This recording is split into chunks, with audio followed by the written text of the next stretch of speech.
So I'm a president of Plastindia Foundation.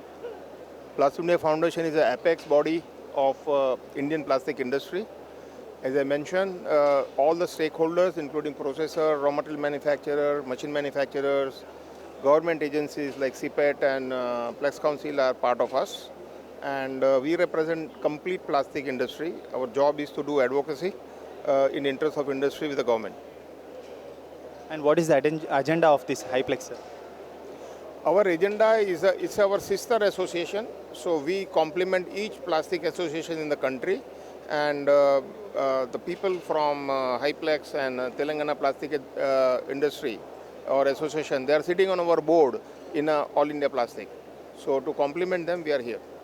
So how was your experience, sir, while participating in this event? I think I have not gone around in the exhibition yet, but it is a world-class exhibition.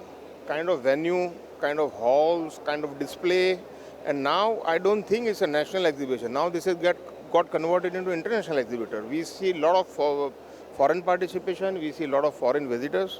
So I think it's a great thing. Thank you so much. Thank you.